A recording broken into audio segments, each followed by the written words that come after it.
My boyfriend stole my money to take another woman on vacation. When I confronted him, he rolled his eyes and said, "Relax, you'll get over it." His friends mocked me. She called me pathetic. But few days later, he was screaming on my voicemail and begging me. Felix and I have been together for just over 3 years. We don't live together officially, but he stays at my place most nights since his apartment is a 40-minute drive from his job, and mine is only 15 minutes away. We've talked about moving in together for real next year when my lease is up. At least that was the plan. We're both pretty average financially. We split most expenses when we go out, take turns paying for groceries, and generally have what I thought was a fair financial arrangement. I've been saving up for the past year and a half for a security deposit and first month's rent on a better place when we move in together. It wasn't a ton of money, about $2,800, but it represented a lot of small sacrifices. Packing lunches instead of buying them, skipping Starbucks, taking on a few extra weekend shifts when they were available. Last Friday, I went to transfer some money from my savings to my checking account to cover my car insurance payment. I opened my banking app and nearly dropped my phone. My savings account balance was $267, not the $2,800 plus it should have been. I immediately thought there was some kind of mistake or that my account had been hacked. I called the bank in a panic, and after going through security questions, the representative pulled up my recent transaction. There had been a withdrawal of $2,550 3 days earlier. I hadn't made that withdrawal. The rep asked if anyone else had access to my account, and that's when my stomach dropped. Felix knows my phone password. I've never hidden it from him. We've always had an open phone policy. He's seen me enter my banking app password before. I never thought he would. I thanked the bank rep and hung up, then checked the security features on the app. The withdrawal had been made in person at a branch across town, using my ID, except I hadn't been to that branch in months. Felix must have taken my driver's license from my wallet while I was in the shower or sleeping. I tried calling Felix, but it went straight to voicemail. I texted him asking where he was and if we could talk. He replied a few hours later saying he was out with the guys and would be back tomorrow. Something felt off about the whole thing. I spent the night tossing and turning, trying to come up with any explanation other than the obvious. Maybe there was an emergency he hadn't told me about? Maybe he was planning some elaborate surprise? Deep down, I knew I was grasping at straws. The next morning, I checked his Instagram, something I rarely do since he barely posts. There was nothing new on his profile. But when I checked his friend Andy's stories, my world collapsed. There was Felix, on a beach, with his arm around a girl I'd never seen before. The caption read, "Day 2 of vacation vibes with these lovebirds." Lovebirds, plural. I scrolled through more of Andy's stories and saw more pictures of Felix and this girl, Jasmine, according to the tags. They were at a resort in Cancun, a resort that would have cost about $2,500 for 2 people. I felt physically sick. 3 years together, and he stole my money to take another woman on vacation. I sat on my bathroom floor for what felt like hours, alternating between crying and feeling completely numb. When Felix finally came home Sunday night, I was waiting. He walked in like nothing was wrong, tanned and smiling, dropping his duffel bag by the door. He greeted me casually and tried to kiss me, but I stepped back and confronted him about where he'd really been. At first, he tried to stick with his story about hanging out with the guys, but when I showed him Andy's Instagram stories, his demeanor changed completely. Not to embarrassment or shame, just annoyance. Like I'd caught him in a minor lie about eating the last cookie, not betraying our entire relationship. He didn't even deny taking the money. He claimed it was a last-minute thing, and that Jasmine had won tickets but needed someone to go with her. He said he was going to pay me back eventually, as if that made it okay. When I pointed out that he could barely cover his half of groceries most weeks, he got defensive. The part that really floored me was when he tried to downplay the theft by saying it wasn't like he'd taken my rent money. It was just sitting there. I reminded him that it was our future apartment money that I'd been saving for over a year, and he had the audacity to laugh and say we weren't going to find anything decent for just $2,800 anyway. When I asked if Jasmine was his girlfriend, he hesitated just long enough for me to know the truth before denying it. He claimed she was just a friend, but we all know friends don't go on romantic beach vacations together. Throughout the whole confrontation, he was so dismissive, grabbing a beer from the fridge, telling me he didn't want to fight about it, acting like I was making a big deal out of nothing. When I called him out for stealing and cheating, he looked me dead in the eyes and said, "Relax, you'll get over it." That's when I knew. This wasn't a mistake or a one-time lapse in judgment. This was who he was. Someone who could steal from me, cheat on me, and then tell me to get over it, like I was being unreasonable. I told him to get out of my apartment. He tried to argue, saying his place was far away, and he had work in the morning. I told him that was his problem, and he should have thought about that before stealing my money and cheating on me. As he was leaving, he had the nerve to mutter that I was being impossible and making a big deal out of nothing. His parting shot was telling me to keep the drama because Jasmine wouldn't act like this. After he left, I collapsed on the couch, shaking. I've spent the last 2 days in a fog, trying to process everything. I blocked him after receiving several texts accusing me of overreacting and needing to calm down so we can talk like adults. I called out sick from work yesterday and today. I've barely eaten. I keep checking my bank account, hoping somehow the money will reappear, even though I know it won't. I don't know what to do now. Part of me wants to report the theft to the police, but we've been together for 3 years. Despite everything, the thought of him getting arrested makes me feel sick. But then I remember the look on his face when he told me to get over it. and I feel a different kind of sick. I called the bank again this morning, but since he had access to my ID and knew my passwords, they said it would be considered unauthorized use rather than fraud, and my best option would be to pursue it as a civil matter. I'm changing all my passwords, getting a new bank account, and planning to get my locks changed tomorrow. I don't think he'd try to come back, but I don't know who he is anymore, so I can't be sure. I don't even know what I'm asking for here. I just needed to get this out somewhere, because I feel like I'm drowning. First update. First, I want to thank everyone who commented on my last post. I honestly didn't expect so many people to respond, and reading your comments made me feel less crazy and alone. Several people asked for an update, and well, it's been a week since I kicked Felix out of my apartment after discovering he stole my savings to take Jasmine to Cancun. The first couple of days were a blur of crying, barely eating, and obsessively checking my phone even though I'd blocked him. I kept thinking maybe he'd find some way to contact me and tell me this was all a huge misunderstanding. I went back to work on Wednesday because I couldn't afford to miss any more days. My coworker noticed something was off and asked if I was okay during lunch. I gave her the condensed version, and she was appropriately horrified. It felt validating to see someone else's shocked reaction. That night, I got a text from an unknown number. It was Felix texting from his friend Maurice's phone. Just a simple, "We need to talk." I didn't respond. An hour later, another text. "You're being childish. It's just money." I said I'll pay you back. I blocked Maurice's number too. Thursday was uneventful, but Friday is when things really went downhill. My friend Carla invited me out for drinks, insisting I needed to get out of my apartment. I was reluctant, but agreed because she was right. I'd been alternating between work and hiding under my blankets watching TikTok. We went to this bar downtown that has trivia on Fridays. I was actually starting to feel almost normal for the first time all week, laughing at Carla's terrible guesses during the music round. Then I went to the bathroom, and when I came back, I froze. Felix was there, with Andy, Maurice, and 3 other guys from his friend group. They were at a table across the room and hadn't seen me yet. I immediately told Carla we needed to leave, but as I was gathering my jacket, Andy spotted me and headed over. Andy approached with this smug smirk, making loud comments about how I was crying over my piggy bank, and that Felix had been moping all week because of my overreaction. According to him, it wasn't like Felix spent my money on drugs. It was just a vacation with a hot girl, and any guy would have done the same. I tried to stand my ground, reminding him that Felix had stolen from me, but Andy just rolled his eyes dramatically. By this point, Felix had noticed the commotion and was heading over with Maurice and the others, effectively blocking our path to the door. Felix acted so casual, like we were bumping into each other at the grocery store. He kept insisting I needed to unblock him so we could sort this out. When I firmly stated there was nothing to sort out, he stole my money and cheated on me. Maurice and the other guys started snickering. Felix's defense was pathetic.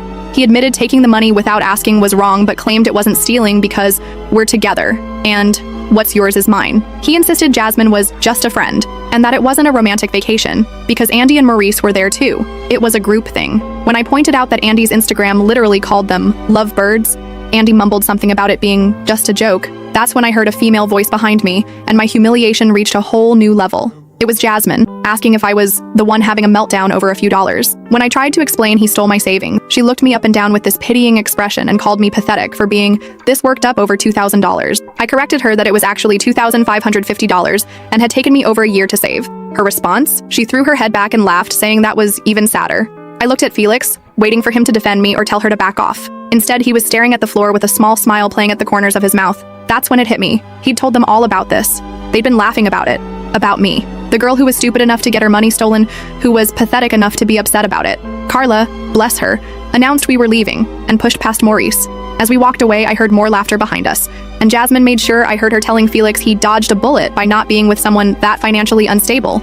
I made it outside before the tears started. Carla hugged me while I tried to pull myself together, then ordered an Uber to take us back to my place. In the car, she told me Felix and his friends were always jerks, and she never understood what I saw in him. Back at my apartment, Carla stayed over. We ordered pizza, opened a bottle of wine, and she let me vent. I showed her the texts Felix had sent from Maurice's phone, and she helped me block a few more numbers I hadn't thought of. The next morning, I woke up to an Instagram DM from Jasmine. I almost didn't open it, but curiosity got the better of me. The message confirmed my worst fears. She and Felix had been seeing each other for months. He'd been telling her that we were basically broken up and just roommates. She claimed finding out he stole my money was gross, but wanted me to know the whole truth that this didn't start with Cancun. I took a screenshot and then blocked her too. Months. All those late nights working, the weekends he was helping his buddy move, the mysterious phone calls he'd take outside, it all made sense now. I showed Carla the message when she woke up. She wasn't surprised, pointing out that men like Felix don't suddenly decide to steal and cheat. They work up to it. We spent Saturday making a plan. First, I called my landlord and explained the situation, asking if I could change the locks. Since Felix wasn't on the lease, they agreed to send someone Monday morning. Then I went to my bank and opened a completely new account at a different bank, transferring what little money I had left. I changed all my passwords, set up 2-factor authentication on everything. Carla helped me go through my apartment, gathering anything Felix had left behind into a box. It wasn't much, some clothes, a toothbrush, a few video games. Nothing worth fighting over. Sunday morning, I woke up feeling different. Not better exactly, but clearer. The humiliation from Friday night still stung, but underneath it was something else. Anger. Not the hot, reactive kind from when I first found out, but something colder and more focused. They thought I was pathetic? Fine, let them think that. But I wasn't going to just curl up and disappear. I spent Sunday cleaning my apartment top to bottom, throwing out things that reminded me of Felix, rearranging furniture. It sounds silly, but it felt like reclaiming my space. I also made a budget plan to rebuild my savings. It would take time, but I'd done it before. This morning, the locksmith came and changed my locks. I felt a weight lift off my shoulders knowing Felix couldn't just walk in anymore. I went to work, and when I checked my phone during lunch, I had 3 missed calls from Felix, not from another number, but his actual number. I must have missed one when I was blocking people. I listened to the voicemail he left. His tone had changed completely from Friday night. He sounded worried, almost panicked, saying we needed to talk because Jasmine was saying some crazy stuff that wasn't true, or at least not all of it. He ended with, "I miss you." I deleted it without calling back. When I got home from work, there was a small envelope that had been slipped under my door. Inside was $300 in cash and a note, starting to pay you back. Can we please talk? F, $300. Out of $2,550. And he thought that would fix things? I'm not sure what his game is now. Maybe Jasmine dumped him after finding out he's a thief. Maybe his friends got bored of the drama and he has no one to hang out with. Maybe he realized living 40 minutes from work actually sucks. Whatever it is, I'm not playing. The Felix I thought I knew never existed. The real Felix stole my money, cheated on me for months, let his friends mock me, and stood by while his other girlfriend called me pathetic. Carla's coming over again tonight to help me draft a text making it crystal clear that we are done, and he needs to stop contacting me. She also suggested I document everything in case I need to get a restraining order, which feels extreme, but after the last week, I wouldn't put anything past him. I'll update again if anything significant happens. Second update. Thank you all for the overwhelming support on my previous posts. Reading your comments has been both comforting and eye-opening. Many of you asked for another update, so here it is. It's been almost 2 weeks since the bar incident where Felix, Jasmine, and their friends humiliated me. Since then, Felix has escalated his attempts to contact me. The $300 he slipped under my door was just the beginning. He's shown up at my workplace twice. I had to tell my supervisor about the situation, which was mortifying. Sent flowers with apology notes, and even had his mother call me. I didn't answer. Last Thursday morning, I woke up to find my car had a flat tire. At first, I thought it was just bad luck until I noticed a small puncture that looked deliberate. I can't prove Felix did it, but the timing feels suspicious. I was already running late, so I had to call an Uber to get to work and deal with the tire later. Just another expense I didn't need. That was the final straw. After work, I went straight to Carla's place instead of going home. I was afraid Felix might be waiting at my apartment, and I needed space to think. Carla made us dinner, and we sat down to figure out a real strategy. Not just blocking him and hoping he'd go away, but a comprehensive plan to extract him from my life permanently. You need to think of this like a chess game, Carla said. He's made his moves. Now it's your turn. I've never been good at chess, but I understood what she meant. Up until now, I'd been reacting to Felix, changing my locks after he tried to come over, blocking numbers after he contacted me. I needed to be proactive instead of reactive. We made a list of everything I needed to do. Move out completely while Felix is at work. Financial disentanglement. Document everything. Contact his family. Reach out to mutual friends. Prepare for potential escalation. The next morning, I called in sick to work. I felt bad about it, but I needed a day to put my plan in motion. First, I called my landlord and explained the situation in more detail. To my surprise, she was incredibly understanding. She agreed to let me out of my lease with just 30 days notice instead of the usual 60. Next, I went to my bank and spoke with a manager about my accounts. I'd already opened a new account at a different bank, but I wanted to make sure there were no lingering connections. I also checked my credit report to make sure Felix hadn't opened anything in my name. Thankfully, he hadn't gone that far. I spent the afternoon making a detailed inventory of everything in my apartment, taking photos of my possessions. I separated things into categories. Stuff that was definitely mine from before Felix, things we bought together, and items that were clearly his. For the joint purchases, I made notes about who paid for what. That evening, I started packing up my essential items, important documents, sentimental belongings, and enough clothes for a week. Carla helped me move these to her place for temporary storage. The next big step was contacting Felix's family. This was the part I dreaded most. Felix is close with his parents, especially his mom, who had always been kind to me. I drafted and redrafted a message to her, trying to find the right balance between informative and accusatory. In the end, I kept it simple and factual. I explained that Felix had taken money from my account without permission, used it to go on vacation with another woman, and that when confronted, he had been dismissive and cruel. I included screenshots of my bank statement showing the withdrawal, Andy's Instagram posts from Cancun, and Jasmine's message confirming they'd been seeing each other for months. Her response came the next morning. "Lena, I'm shocked and disappointed to hear this. I've raised Felix better than this. I'm so sorry for what you're going through. I'll be speaking with him." I felt a weight lift off my shoulders. She believed me. I hadn't realized how much I needed that validation until I got it. The next part of the plan was trickier, reaching out to mutual friends. Felix and I share several friend groups, and I knew I needed to get ahead of whatever narrative he might be spinning. I decided to start with our most mutual friend, August. He's known Felix longer than me, but he's always been fair-minded. I asked if we could meet for coffee, and he agreed. At the cafe, I gave him the condensed version of events, showing him the same evidence I'd sent to Felix's mom. His reaction surprised me. I knew something was off, he said. Felix has been acting weird for months, making excuses not to hang out with the old group, and last week he was asking if anyone could loan him money for rent. That was news to me. Rent? He's never had trouble making rent before. He said something about unexpected expenses. I guess a trip to Cancun would qualify. Before we left, August promised to set the record straight with our other friends. Not everyone will believe it, he warned. Andy and Maurice are too far up Felix's ass to see reality, but most people will understand. Over the next few days, I continued executing my plan. I found a small studio apartment across town that I could afford on my own. The landlord agreed to a 6-month lease, and I could move in the following week. I also contacted my phone provider and changed my number. I sent the new number only to people I trusted completely: Carla, my family, a few close friends, and my supervisor at work. The hardest part was going back to my apartment to pack everything else. I chose a Tuesday when I knew Felix would be working a double shift at the warehouse. Carla and August came to help, along with August's pickup truck. We were almost finished when my phone buzzed with a text from an unknown number. Heads up, Felix just left work early, said he wasn't feeling well. It was from Danny, a guy who works with Felix. We'd met at a company picnic last summer. I hadn't even thought to warn him about the situation, but apparently August had reached out to him. My heart started racing. We still had at least another hour of packing to do, and Felix could be here any minute. We worked in tense silence, throwing things into boxes without much organization. We had just loaded the last box when Felix's car pulled into the parking lot. August quickly got into his truck, and Carla and I jumped into my car. As we pulled out of the parking space, Felix spotted us. The look on his face as he realized what was happening, confusion, then shock, then anger, is something I'll never forget. The rest of the day was a blur of moving boxes, assembling furniture, and jumping every time my phone buzzed. Felix had somehow gotten my new number and was sending a stream of texts ranging from apologetic to angry to pleading. I didn't respond to any of them. Instead, I took screenshots and added them to my growing folder of documentation. That night, sleeping in my new place, I felt strangely calm. The apartment was bare bones, just a mattress on the floor, boxes everywhere, and the fridge empty except for a pizza box and some beer August had brought over. No memories of Felix. No wondering if he'd show up unannounced. The next morning, I woke up to a voicemail from Felix's mom. She sounded tired and sad. Lena, I spoke with Felix. He admitted everything. I don't know what to say, except I'm so sorry. He wasn't raised this way. If you need anything, please let me know. It's been 3 days since the move. Felix's attempts to contact me have become less frequent but more desperate. Yesterday, he emailed me saying Jasmine had broken things off with him after finding out the whole story, and that he realized what a mistake he'd made. I didn't respond. I'm still staying with Carla most nights, only going to my new place to grab clothes or other necessities. I'm not ready to fully settle in yet, partly because I'm still organizing everything, but mostly because I'm afraid Felix might somehow find out where I live. The whole situation is exhausting and scary and sad. Last update. Hey everyone.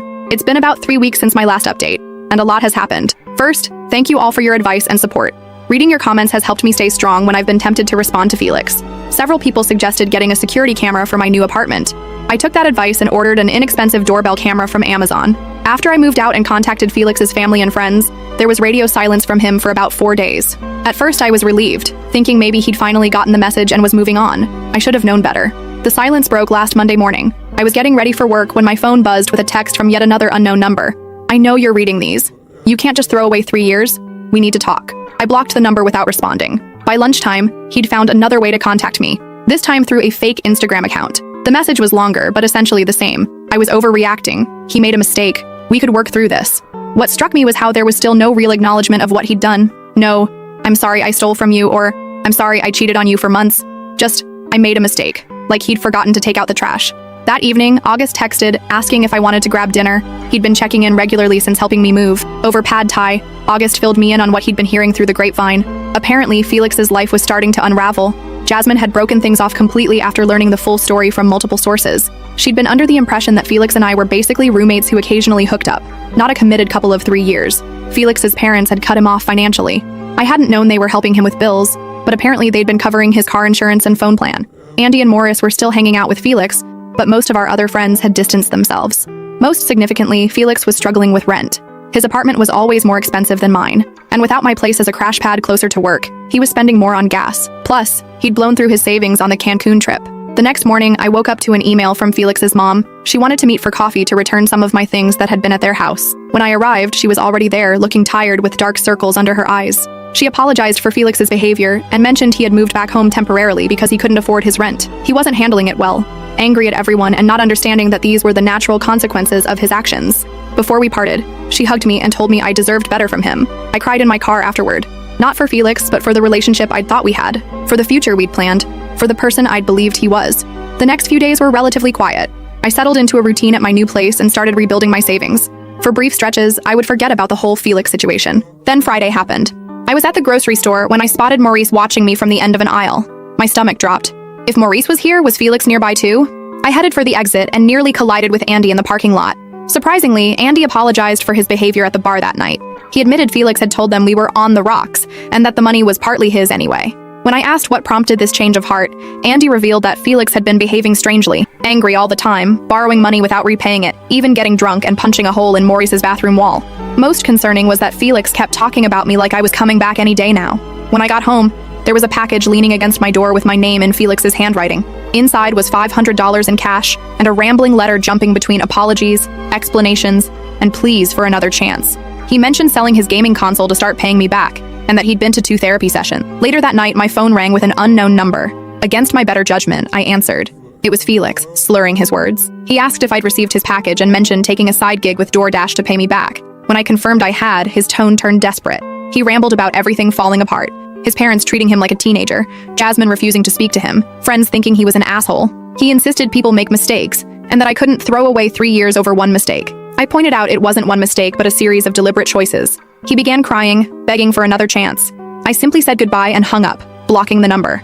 Within minutes, my phone was buzzing with voicemails from other numbers. The first few were tearful pleas, but the later ones were angry, almost frightening. The final voicemail, left at 2:37 a.m., was just Felix screaming incoherently, with phrases like, "ruined my life," and "never loved me," before devolving into unintelligible yelling. I saved all the voicemails and sent them to Carla and August. The next morning, I received a text from Felix's mom apologizing for his behavior. She said they'd taken his car keys and were looking into more intensive help for him. It's been 2 days since the voicemails. Felix hasn't tried to contact me again, but I'm still on edge. I've been staying with Carla again, just to be safe. I don't know what happens next. Either way, I'm not going back. Not after everything that's happened. Not after hearing that voicemail.